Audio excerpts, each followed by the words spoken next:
ইজ্জতের একটা বিষয় আছে ভাই, তুমি যেটা লইতা মান সম্মান আছে না গ্রামে। সাবির কি দাও আজকে রাজুবাদ বালা ও রাজুবাদ, হ্যাঁ রাজুবাদ আজকে বাদ দিবালা বাক্কা দূর আইছি বুঝছ না ইজ্জতের একটা বিষয় আছে। এটা ওই তো নাইবা। আসসালামু আলাইকুম। আজকের ব্লগ ভিডিওতে দেখাই মা আসলে ঘটনাটা করছে কিনা, সম্পূর্ণ ভিডিও দেখতে তখন আজ তোর বাদ বালা বাজি যা। আমি কই যাচ্ছি আজকে বাদ দিবালা বাক্কা দূর আইছি বুঝছ না এটা ওই তো ইজ্জতের একটা বিষয় আছে। এটা ওই তো নাইবা। আজকে বাদ বালা যা। আজকে থাকো আজকে আজকে আমার ওদের থাক।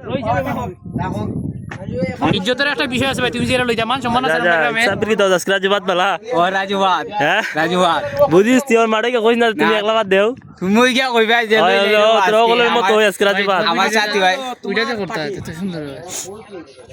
এখন ঘটনাটা হয়ে আপনারা শুনুন। রাজু নামে একটা ছেলে আছিল, এর নিয়ে আমরা সবাই মজা করি। এরে কইছি যে ফুটবল খেলা গেল হইতাম না, হে কিতা করে খাদ্য দিলাই খান্দা আন্দা ভাব। এর মাঝে চাচার দিকে দিয়ে চাচা আমরা যে লই গেছে এটা অনুভূতিটা চাচা কথা বুঝুন না। আমরা যে নিয়ে দিতেছ খেলার মধ্যে মধ্যপুর মারো, তোর অনুভূতিটা কি দেয়া? ভালোই আপনারা ইনশাআল্লাহ আবার জয় করবা। আমরা জয় করবো, আমরা পক্ষে আছো নি? ঠিক আছে। চাচার কথাটা শোনার পর একটু সাহস পেলাম। তারপর খেলার উদ্দেশ্যে রওনা দিলাম নদী পথে, আওয়ার পথে। অনেকদিন যাবত আওয়ারের দিকটা যায় না, নৌকা ভ্রমণ হয় না।